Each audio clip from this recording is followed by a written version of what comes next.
Comment soulager votre lumbago rapidement, de façon naturelle et efficace. Si vous êtes bloqué du bas du dos et que le moindre mouvement vous crée une douleur dans les lombaires, voire même jusque dans la jambe, alors cette vidéo est faite pour vous. Des lumbagos, j'en ai vu des milliers depuis 10 ans en tant qu'ostéopathe et j'ai développé des moyens de plus en plus efficaces pour aider chaque personne qui vient me voir à calmer ces crises de douleur aiguë.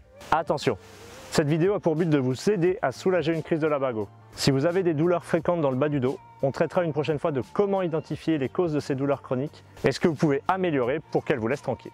Restez bien jusqu'à la fin car après avoir expliqué comment fonctionne votre dos et pourquoi ça fait mal, je partagerai mes 6 meilleurs conseils pour soulager votre douleur. Salut, moi c'est Marc Guillaumeau, je suis ostéopathe et thérapeute émotionnel et bienvenue sur la chaîne qui vous permet de comprendre le fonctionnement de votre corps pour guérir de ces douleurs qui ne vous lâchent pas et reprendre vous-même votre santé en main. Déjà, comment fonctionne un lumbago? Qu'est-ce qui crée cette douleur dans le bas du dos? Vous avez votre bassin avec les iliums et le sacrum et par-dessus vos vertèbres s'empilent les unes sur les autres. C'est ce qu'on appelle la colonne vertébrale. Entre chaque vertèbre, on retrouve un disque intervertébral. C'est une sorte de petit amortisseur souple avec un anneau fibreux et un noyau liquide en son centre, ce qui permet aux vertèbres de bouger les unes par rapport aux autres. Retenez-le bien celui-là, car il est important dans votre douleur. Ensuite, dans la colonne vertébrale, vous avez la moelle épinière. Ah oui, la moelle épinière, c'est ce qu'on mange avec un peu de pain et un petit peu de sel dans les bouchons du nez. Ça presque, mais non. Ah, bon. La moelle épinière, c'est comme un gros nerf qui part du cerveau et qui descend tout le long de la colonne. Et à chaque étage vertébral, il y a une paire de nerfs qui sortent pour aller innerver une partie précise du corps. Avec ça, on rajoute plein d'éléments, et notamment les muscles. Ça, c'est les bouts de parpaing qu'on mange. Oui, c'est ça. Enfin, vous avez un tissu hyper important qui met en lien tous les autres, c'est le fascia. Lui, on peut le voir comme une grande toile d'araignée qui se trouve un peu partout dans le corps et dont les fils sont capables de bouger, de fusionner, se multiplier pour trouver l'équilibre et permettre le mouvement. Le fascia et les muscles, ils ont la capacité de se rétracter, donc d'être plus ou moins tendus. Et c'est grâce à cette capacité de tension que le corps est capable de tenir debout sans tomber. Il crée ainsi de grandes chaînes dans le corps qu'on appelle les chaînes myofasciales.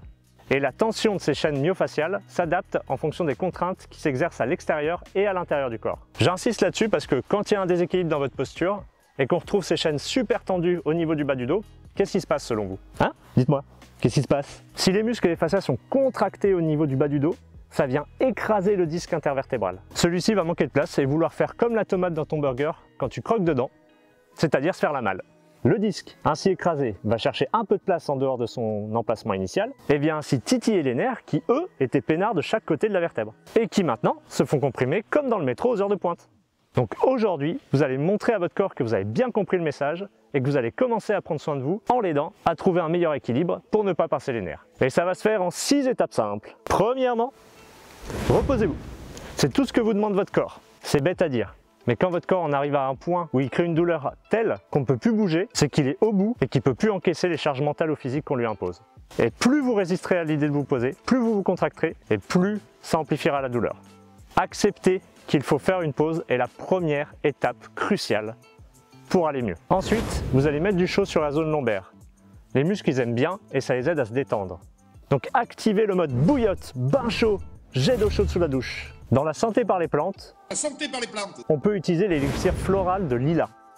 Les élixirs floraux sont des infusions solaires de fleurs qui sont ensuite diluées dans un peu d'alcool pour la conservation. Chaque fleur aide à libérer un problème particulier de notre existence et la fleur de lilas est parfaite pour tout ce qui est problème de dos. Elle soulage les douleurs de nerfs coincés, ce qui est le cas dans le lumbago. Comment ça marche? Il vous suffit de mettre 3-4 gouttes sous la langue ou directement sur la zone lombaire, environ 4 fois par jour et ce jusqu'à l'apaisement des douleurs. Je vous mets un lien dans la description pour en trouver de bonne qualité et fait avec amour. Il va également être important pour vous d'assouplir les muscles et les fascias en massant la zone douloureuse avec vos pouces.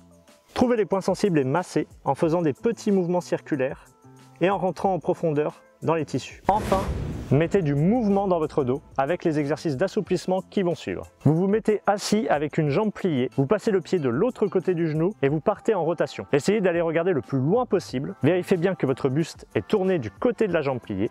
De la même manière, vous pouvez effectuer cet exercice allongé sur le dos. Veillez bien à garder les 2 épaules plaquées sur le sol. Et si vous vous sentez à l'aise, vous pouvez tendre la jambe.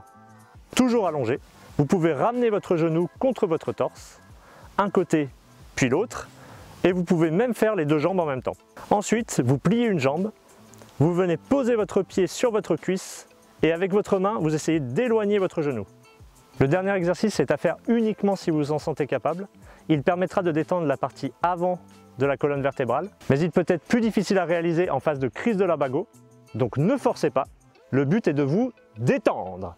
Mettez-vous sur le ventre et vous vous relevez sur les coudes comme si vous étiez à la plage et vous relevez la tête. Terminez en ramenant vos fesses sur vos talons dans la posture de l'enfant. Effectuez ces mouvements 2 à 3 fois par jour. Vous les trouverez tous dans ma vidéo sur l'assouplement complet du corps. L'assouplissement. Pour chacun de ces exercices, vous pouvez rajouter une légère contraction dans le sens inverse. Par exemple, quand vous êtes assis avec le buste en rotation gauche, vous pouvez prendre une grande inspiration et en même temps, vous essayez de repartir en rotation droite, mais vous résistez avec votre genou. Et quand vous soufflez, vous relâchez tout et vous gagnez un petit peu plus. Et vous faites ça plusieurs fois. On appelle ça la contraction isométrique. Si vous voulez plus de détails sur cette contraction, vous trouverez toutes les infos dans la description. Déjà, si vous faites tout ça, votre dos vous en remerciera. Et comme vous êtes encore là à ce moment de la vidéo, je vais vous aider à relativiser sur un point majeur. Quand on est dans le mal extrême, on a tendance à penser que ça ne nous quittera jamais. Donc soyez tranquille, respirez, ça va passer. D'autant plus que vous cherchez des solutions, sinon vous n'auriez pas trouvé cette vidéo. Évidemment, si vous réussissez à prendre rendez-vous avec votre ostéopathe préféré en complément, vous vous mettez dans les conditions optimales pour aller mieux. J'espère que cette vidéo a pu vous aider à trouver des solutions pour votre lumbago. Marquez-moi en commentaire ce qui vous a aidé ou ce que vous pensez qui vous aidera le plus. Je suis curieux de savoir ce qui vous soulagera le mieux. Merci d'avoir regardé cette vidéo jusqu'au bout. Ça montre que vous êtes engagé dans votre santé et ça c'est top. Ici vous trouverez la vidéo sur les étirements complets du corps. Et là c'est la dernière vidéo sortie sur ma chaîne. Pensez à vous abonner et à activer la petite cloche pour être au courant des dernières vidéos sorties. Je m'appelle Marc Guillemot et je vous dis à la prochaine.